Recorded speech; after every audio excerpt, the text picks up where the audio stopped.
কোরবানির ফজিলত কি? কোরআন হাদিসের বর্ণিত ফজিলতগুলো জানতে চাই। নবী করিম সাল্লাল্লাহু আলাইহি ওয়াসাল্লাম কতবার কোরবানি করেছিলেন জানাবেন ইনশাআল্লাহ। কোরবানির গোশত কাউকে না দিয়ে নিজেরা খেয়ে ফেললে কি কোরবানি হবে? শরীকদের কারো পুরো বা অধিকাংশ উপার্জন হারাম হলে কি সবার কোরবানি বাতিল হয়ে যাবে? উত্তর হলো যে প্রতি বছর কোরবানি দেই, সেই নেশাব পরিমাণ সম্পদ আছে, কিন্তু সার্বিক বিবেচনায় আমি এখন ঋণগ্রস্ত। এবার যদি কোরবানি না দেই তাহলে গুনাহ হবে কিনা? এরপরে প্রশ্ন হলো, আমার কাছে 6 ভরি স্বর্ণ আছে, বর্তমানে নগদ কোনো টাকা পয়সা নেই, আমার উপর কি কোরবানি ওয়াজিব? বাবা মারা গিয়েছেন, আমার উপর কোরবানি ওয়াজিব না, আমি চাচ্ছি বাবার কবরে সওয়াব পৌঁছানোর উদ্দেশ্যে একটি কোরবানি দিতে, কোরবানিটি সহি হবে কি? এরপরে প্রশ্ন হলো, আমাদের একটি গরু আছে, হঠাৎ অসুস্থ হয়ে সকল পশম পড়ে গেছে, এটা দিয়ে কোরবানি করলে কোরবানি হবে কি? কোরবানির নিয়তে পশু কেনার পর সেটা দিয়ে আকিকা করা যাবে কিনা? আব্বু এবার একটি ছাগল কোরবানি দেওয়ার নিয়ত করেছেন, আমার কাছেও প্রায় 2 লক্ষ টাকা আছে, আব্বু তো কোরবানি দিচ্ছে, আমাকেও কি আলাদাভাবে কোরবানি দিতে হবে?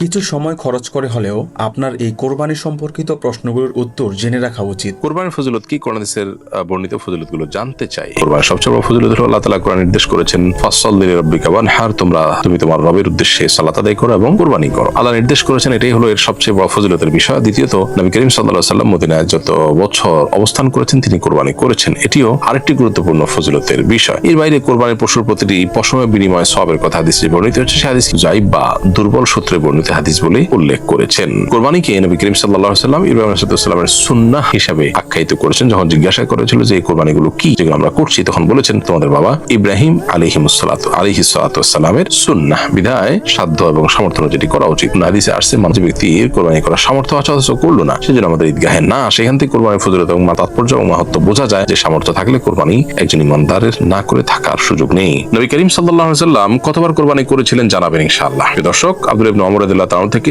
এই সুনানে তিরমিজিতে বর্ণিত একটা হাদিস রয়েছে, নবী করিম সাল্লাল্লাহু আলাইহি ওয়াসাল্লাম মদিনাতে 10 বছর অবস্থান করেছেন এবং তিনি কোরবানি করেছেন। এই হাদিসের সনদ নিয়ে মুহাদ্দিসদের অনেকের আপত্তি থাকার কারণে এটাকে দুর্বল আখ্যায়িত করেছেন তারা, কিন্তু নবী করিম সাল্লাল্লাহু আলাইহি ওয়াসাল্লামের আমল থেকে এই 10 বছরের প্রায় প্রতি বছরই বিদায় হজের বছর তিনি কোরবানি করেছেন, সেটা হজের কোরবানি। এর বাইরে বাকি দিনগুলোতে তিনি কোরবানি করেছেন। এই বিষয়টি বিভিন্ন ভাবে প্রমাণিত হয়। কোরবানির গোশত কাউকে না দিয়ে নিজেরা খেয়ে ফেললে কি কোরবানি হবে? কোরবানির গোশত সম্পূর্ণটুকু যদি নিজেরা খেয়ে ফেলে তাতেও কোরবানি আদায় হয়ে যাবে, তবে এমনটি করা উচিত নয়, বরং কোরবানির গোশতের এক অংশ নিজেরা, আরেক অংশ প্রতিবেশী পরিজনদের এবং এক অংশ গরিব অভাবী মানুষদেরকে সাদাকা করাটা উত্তম। যদি এরকমটি না করে কেউ পুরোটা নিজে রেখে দেয়, অথবা 3 ভাগ না করে 4 ভাগ করে, 2 ভাগ করে, বা একটু কম বেশ করে, তাতেও তার কোরবানি হয়ে যাবে, কারণ এটি ফরজ কিংবা ওয়াজিব নয়।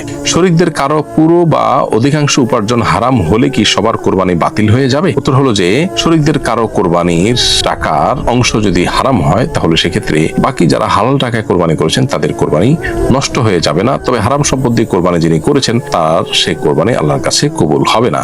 অন্যরা যারা হালাল টাকায় কোরবানিতে শরীক হয়েছেন তাদের কোরবানি হয়ে যাবে। একজন কোরবানিকারী ব্যক্তি যদিও তার জন্য সেফ এবং নিরাপদ হলো এমন ব্যক্তি খুঁজে বের করা, যে ব্যক্তির সাথে কোরবানি করলে তিনি হালাল উপার্জনকারী এবং নেককারের সাথে কোরবানি করা হিসেবে বিবেচিত হয়। যে কোনো কাজে আমরা ভালো মানুষকে সঙ্গী হিসেবে খোঁজার চেষ্টা করবো, কোরবানির ক্ষেত্রেও সেটি করাটাই হলো উত্তম। প্রতি বছর কোরবানি দেই, সেই নেশাব পরিমাণ সম্পদ আছে, কিন্তু সার্বিক বিবেচনায় আমি এখন ঋণগ্রস্ত। এবার যদি কোরবানি না দেই তাহলে গুনাহ হবে কিনা? উত্তর হলো, আপনার যে পরিমাণ ঋণ, আপনি ঋণী হয়ে গেছেন, আপনার যা সম্পদ আছে সেখান থেকে ঋণের পরিমাণটা মাইনাস করার পর যে সম্পদ থাকবে, সেই সম্পদ যদি নেশাব পরিমাণ হয় 52 তোলা রূপা কেনার মতো হয়, তাহলে আপনার উপর কোরবানি আবশ্যক হবে, আর না হলে কোরবানি আপনার উপরে বর্তাবে না।